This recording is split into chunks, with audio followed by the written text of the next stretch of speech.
ओम नमः शिवाय। आज हम रुद्र संहिता द्वितीय खंड का अध्याय 33 और 34 शुरू करने जा रहे हैं। प्रथम गणों सहित वीरभद्र और महाकाली का दक्ष यज्ञ विध्वंस के लिए प्रस्थान।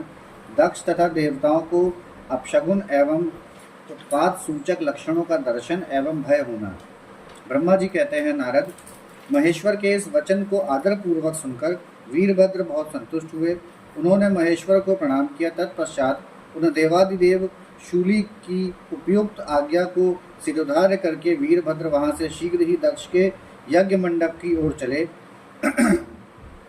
भगवान शिव ने केवल शोभा के लिए उनके साथ करोड़ों महावीर गणों को भेज दिया, जो प्रलयाग्नि समान तेजस्वी थे।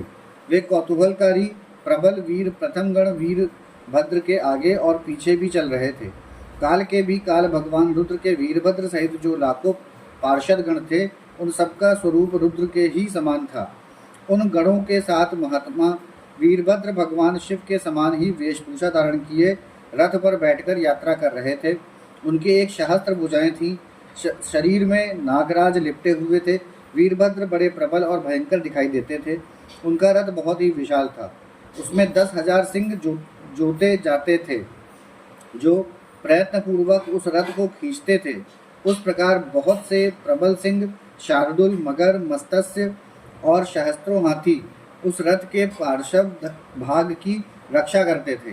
काली, कात्यायनी, ईशानी, चामुंडा, मुंडमर्दनी, भद्रकाली, भद्रा, त्वरिता तथा वैष्णवी, इन नव दुर्गाओं के साथ तथा समस्त भूतगणों के साथ महाकाली दक्ष का विनाश करने के लिए चली।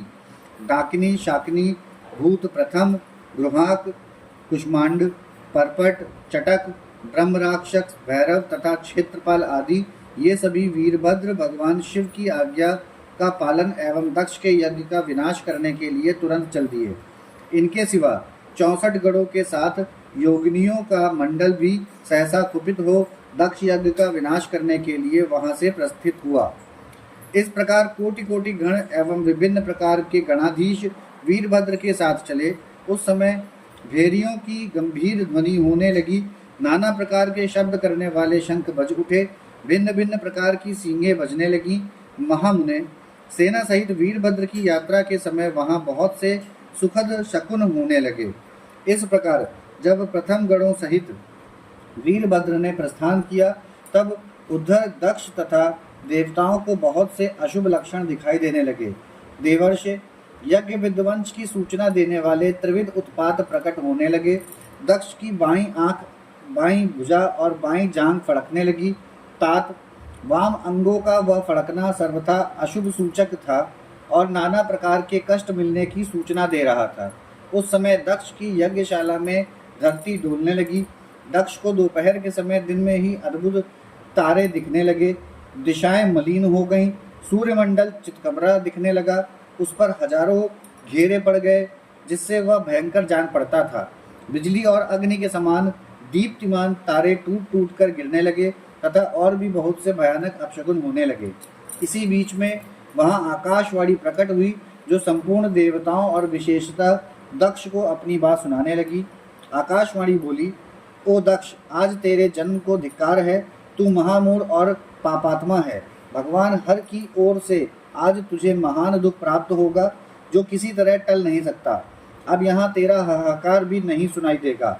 जो मूल देवता आदि तेरे यज्ञ में स्थित हैं, उनको भी महान दुख होगा, इसमें संशय नहीं है। ब्रह्मा जी कहते हैं, मुने, आकाशवाणी की यह बात सुनकर और पूर्वोक्त अशुभ सूचक लक्षणों को देखकर दक्ष तथा दूसरे देवता आदि को भी अत्यंत भय प्राप्त हुआ। उस समय दक्ष मन ही मन अत्यंत व्याकुल हो कांपने लगे और अपने प्रभु लक्ष्मीपति भगवान विष्णु की शरण में गए। वे भय से अधीर हो बेसुध हो रहे थे। उन्होंने स्वजन वत्सल देवादिदेव भगवान विष्णु को प्रणाम किया और उनकी स्तुति करके कहा।